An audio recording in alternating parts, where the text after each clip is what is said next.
Okay, so maayong adlaw no, sa tanan. Labi na kaninyo mga minahal, kung mga kaigsuonan, mga kahigalaan, maayong buntag o maayong adlaw diha sa inyo ha. Nining buntaga, adun ako'y gamay nga tukion tungod kay medyo na hasol ko ba no?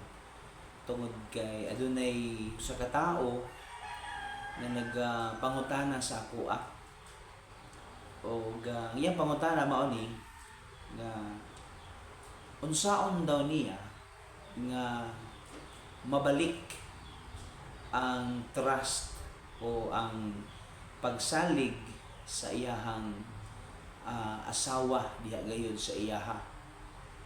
O samtang akong nangutana ko, akong gituki no kung unsa gyud ang real issue diha sa ilahang pagpuyo. O matod pa niya, giangko niya nga siya nakahimo og sayop na siya nahimong pagkakamali no, particular diha sa ilahang kaminyoon. Amen. O matod pa niya, nawala daw ang pagsalig sa iyang asawa. O, ikaduha, gawas nga nawala ang pagsalig. Ikaduha, dili na maayo ang pag-threat, no, diha pagtagad diha sa iya. Di na maayo ang ilang relasyon sa laktod ng pagkasulti. Ikatulo, igsuon, hinay-hinay nga nagakabugnaw ang kainiton diha sa ilang pagpuyo, diha sa ilang kaminyoon. O alarming para sa iyaha no, tungod kay dati-rati no, yung asawa daw matod pa niya dili mahimutang kung di pa siya mauli sa balay. Yung asawa daw mahasol no, mabalaka kung dili pa siya mauli sa ilaha sa anak nga panahon, oras. Pero lately naobserbahan niya nga daw murag wala na siya murag dili na bitaw sama kaniadto ka valuable ang iyahang kinabuhi diya sa iyang pamilya. O ako sige pangutana sa may nahimo nimo nga pagkakamali o matod pa niya nga naa siya'y nahimong sayop no, o giangko niya nga hapit siya magkasala no, tungod kay kini laging ginatawag igsuon nga pagka-busy bitaw diya sa gadget no, na diya nakahimamat siya usa ka babae nga diin maoy hinay-hinay nga natagaan niya pansin ba. O giangko niya no nga amen diriyot yun no siya nga makahimo og kasalanan diha sa ilang kaminyoon. Pero wala na ulahin ang tanan tungod kay nasakpan o mahibaluan na siya diha sa iyang asawa. Nangutana siya sa kuha, unsa man daw ang angay niyang buhaton, unsa man daw ang angay niyang himuon. Ako siya giingnan nga ang trust or ang pagsalig sa imong asawa diha sa imuha dili na basta-basta nga mahibalik dayon. Nga naman, unsa man day ang trust or ang pagsalig nimo, imuha nang i-gain. Amen? Imuha nang i-gain, nagpasabot imuha nang trabahoon, igsuon. Imuha nang naakay effort ni himuon ni ana. Di na basta-basta nga automatic nga makuha nimo ang pagsalig sa usa ka tawo.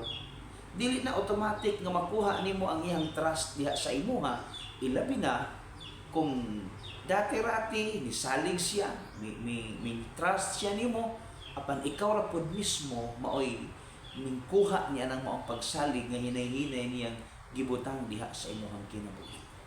Okay? So ako siya giingnan nga kanang imuhang kahimtang, kanang imong sitwasyon dili na basta-basta. Kung ang ato ang pamaagi tawhanon, dili na to na basta-basta nga maangkon or mabalik ang iyang pagsalig o ang iyahang gugma diha sa imuha kung sa tawhanon lang nga pamaagi. Nga naman, tungod kay naakay nahimong sayo, naakay nahimong sala. Amen. So ako siya giingnan, hallelujah. Kung imong buhaton o imong sundon ang pamaagi nga gitudlo diha sa Biblia, ako nagtuo nga naa gayud siya amen, makita diha sa imuha. Nag-usab na ka, nagbag-o na ka, o ang imuhang kinabuhi pwede na nga balikan niya pag mubalik na siya pagsalig diha sa imuha, o ang dating nawala niya nga pagtagad diha sa imuha iyahang ibalik. Amen. So lantaw na to karon, unsa man ang angayang buhaton, unsa may gikinahanglang himuon, no? Aron mabalik ang iyahang pagsalig. Kung ikaw karon naglantaw ka nini maong video, i-comment daw, no? Kung unsay angayan nga buhaton nini maong tawo nga dati gisaligan, gimahal, gitagaag igong panahon, apan siya ra pud mismo ang mingkuha nining maong pagsalig diha sa iya. Siya pud mismo mo'y hinay-hinay nga ming palayo diha sa trust nga gihatag sa iya ang asawa. Okay, kung naa kay ika-komento, pwede nimong i-comment diha sa ubos aron pwede pud nato nang mahisgutan sa sunod nga mga higayon. Amen. So, karong buntaga, hisgutan nato unang-una matud pa sa Biblia, matud pa sa ginatawag nga panultihon. Okay? Ang panultihon igsuon diha sa katapusan nga chapter sa panultihon, diha sa chapter 31. Gisgutan man gud dinhi igsuon sa verse 10, how hard is to find a capable wife. So nagpasabot igsuon nga hallelujah, lisod pangitaon na usa ka asawa nga makasalig ka. Lisod pangitaon ng usa ka asawa igsuon nga naay skills, ability, atiman, pag-amuma, pag-aruga diha sa pamilya. Muna kung ikaw karon na kay asawa nga mahigugmaon, matinagdanon, nagmahal sa imong pamilya igsuon, salamat sa Dios. You have found the right woman. Or kung ikaw babae man karon igsuon, you have found the right man diha sa imong kinabuhi. Hallelujah. So, di ay basta-basta, no, ang pagkabaton og buotang asawa. Dili di basta-basta igsuon ang pagkabaton amen og mahigugmaon nga asawa. Dili di basta-basta nga ang pagbaton mga igsuon, hallelujah, ug usa ka asawa nga kasaligan, magmahal, magpangga, muatiman diha gayon sa imo, og labaw sa tanan muunong diha sa imo, even sa panahon sa mga kalistanan. Muna nga kung ikaw karon may pamilya, ayaw gyud sulay. Ayaw gyud sulay igsuon. Hallelujah. Nga mabroken, maguba ang pagsalig sa imong bana diha sa imuha. Ayaw gyud tuguti nga maguba ang pagsalig sa imong asawa diha sa imuha. Nga naman, sa kunang giningon, lisod kaayo pag-gain, pagbalik sa trust kung kini igsuon maguba na. Sama gud sa samin, salamin. Ang salamin mga kaigsuonan, nindot kay tanawon, atubang nimo mahulma gyud ang imong hulagway. Pero kabalo ka, once mabuak ng samin, mukrak na maong samin igsuon, it's over. Pwede nimo na siyang dugtungon pagbalik. Pwede nimo na siyang isumpay pagbalik. But you can never get back to its original igsuon nga composition. Mapod na diya sa trust. Lisod kayong ibalik mga kaigsuonan ang pagsalig nga nawala. Lisod kayong ibalik igsuon. Amen, praise God. Ang trust sa atong isig katao diri sa atoa. Kung kini igsuon mawala diya gayon sa atoa. But hinumduman nato mga kaigsuonan. Ang kaminyoon is biblical. Amen. Biblical ang kaminyoon. Matapos sa Genesis chapter 2, amen, sa last verse, ingon dito nga ang mo'y hinungdan nga ang lalaki bubiya sa iyang amahan o ginahan, mutipon sa iyang asawa o sila mahimong usa. Usa man gud ni siya igsuon ka ginatawag nga covenant. Okay? Nga walay si bisan kinsa nga pwedeng mubulag. Amen. Muna matod pa niya nga nagpuyo sila sa usa ka balay, nagpuyo sila sa usa ka bubong, pero daw halayo ang ilang naigap, halayo ang ilang relasyon diha gayud sa usag-usa. Ngano man tungod kinawala na igsuon na hindrance, na nag-ali nga wall between diha gayud sa ilahang duha. Amen. Muna nga lisod kita siyang ibalik mga kaigsuonan sa tawhanong pamaagi. No? Lisod kina siyang ibalik diha sa kaugalingon nga pamaagi. Praise God. Apat ako nagtuo igsuon uban sa tabang sa Dios. Ug uban usab diha sa kasing-kasing nga binag-o na o kasing-kasing nga mahinulsulon kayang i-restore sa Ginoo kanang maong relasyon nga hapit na maungkag, hapit na maguba. Kayang i-restore sa Dios. Hallelujah. Kanang maong kaminyoon nga hapit na mabungkag. Hallelujah. So balikon ako mga kaigsuonan, lisod kayo ibalik ang trust. Muna, ayaw gid pag-attempt. Ikaw karon naglantaw ka, never attempt. Amen. Nga imuhang igsuon, dula-dulaan ang imuhang pagpuyo. Never nga i-attempt nga imong dula-dulaan ang imuhang kaminyoon. Mag-eksperimento ka sa imuhang kaminyoon, igsuon, never good. Why? Lisod kayong ibalik. Amen. Praise God. Sa original nga komposisyon, ilabi na kung naay-nay nga wala igsuon, ilabi na particular kining ginatawag trust o pagsalig diha sa usag-usa. So unsay buhaton? Okay, direct to the point. Unsay buhaton mga kaigsuonan? Aron mabalik ang iyang pagsalig. Unang-una, imong i-humble down ang imong kaugalingon. Okay? Unang-una igsuon, imong angkonon nga ikaw nasayop. Imong angkonon nga ikaw nakasala. Ipaubos ang garbo. No? Iyo pag-ingon nga, ikaw manggo. No? Iyo pagmagahi. No? Gusto ka mag-gain, igsoon pagbalik ang trust, ma-settle down ang inyong kaminyon, ang inyong pagpuyo. You have to accept. Amen. You have to accept, igsoon. Ang kuno nimo nga ikaw na sayo. No? Vice versa niya, dili ni sa bana lang o sa asawa lang. Vice versa ni siya. Kung ikaw nakahimog sayo, kung ikaw nakahimog dili tama, you have to accept it. Imo nang angkonon nga ikaw na sayo. Imo angkonon nga ikaw nakabuhat niya ng maong butang. Hallelujah. Ikaduha, pangayoon nimo ang iyang pasaylo. Amen. Angkonon nimo ikaw nakasala, then ask for forgiveness. Mga kang pagpasaylo nga iyang ihatag sa imo ang kapasayloan sa imong nahimo nga mga kamalian o mga kasaypanan.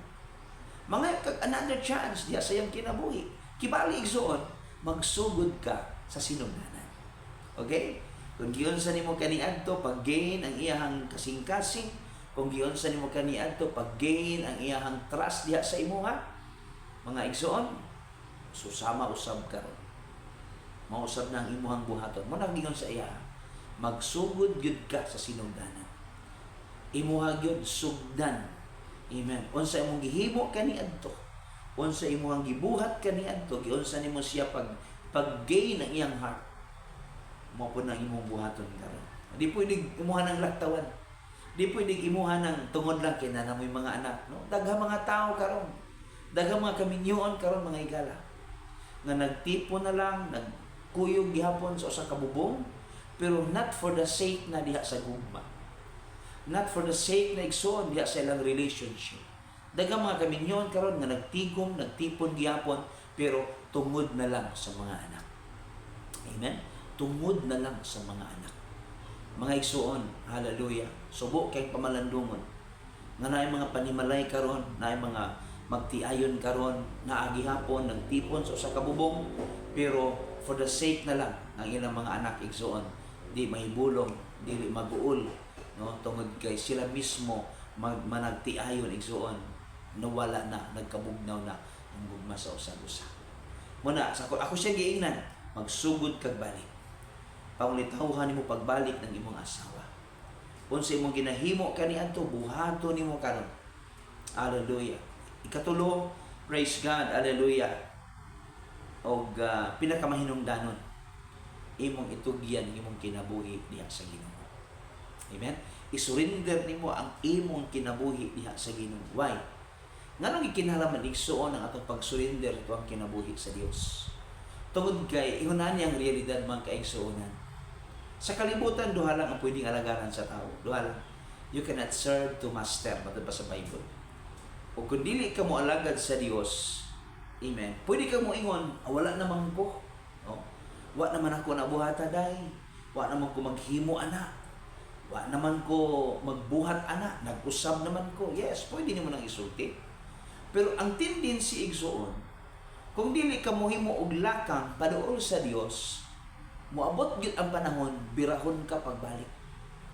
Guyuron ka pagbalik higala diha sa imuhang sa gikahiligan diha sa imong unod, guyuron ka pagbalik. Amen. Sa daan nimong pagkinabuhi, guyuron ka pagbalik aron danihon tintalon ka. Amen. Praise God. Aron imong kinabuhi pagpuyo maguba. So walay laing buhaton ug pinakamahinungdanon ang pagduol o pagtugiyan sa kinabuhi sa Dios. Ay kung imong isurrender pagbalik imong kinabuhi sa Ginoo, na ang Ginoo mo tabang nimo. Hikapon niya ang kasing-kasing sa imong asawa. Hikapon niya hikapon sa Dios ang iyang una-una. Nga iyang masamtan o ipakita diha sa iyaha nga lahi ka na karon kaysa kaniadto. Lahi na karon ang ikaw kaysa unang higayon nga imo siyang nahimama. So, you have to prove it, mga igsoon. Ipakita nimo nga nagbago na ka. Pero ang tinud-anay nga kabaguhan, so ginanta mo, dili ni siya mabatunan, dili ni siya maangkon sa tong kaugalingon lang pagpaningkamot. Dili na niya siya maangkon o dili na siya mabatunan sa tong kaugalingon lang pagpaninguan. Amen? Kailangan nato ang tabang diha gayon sa Ginoo. Ang grasya sa Dios gikinahanglan nato. Ang milagros sa Dios gikinahanglan nato. Ako nagtuo kun imong iyang buhaton kining akong gi-advise diha sa iyaha mga isang pasaylo. Ikaduha, ipaubos niya iyang kaugalingon, iyang garbo, magsugod siya sa sinugdanan, iyang hinahinayon nga mag-gain pagbalik ang kasing-kasing diha sa iyang asawa. Og lastly igsoon, muduol siya sa Dios, mga yung tabang. Amen. Hallelujah. Ang Ginoo igsoon andam gayud mo tabang. Ako siyang giingnan. Matod pa sa Matthew 11 verse 28. Yung Bible. Umari kamo kanako, kamong tanan nga gibug-atan ug gikapuyan sa inyong gipasaan ug papahulayon ko kamo. Mga igsoon na kapahulayan. Ug ang kapahulayan naalang sa ato ang Ginoo Hesukristo. Manang ayaw igsoon, praise God, hallelujah. Sa kurang giningon gaganiha, ayaw pag-eksperimento sa kinabuhi. Sunod ug subay sa kabubuton sa Dios. Nga naman, proven and tested.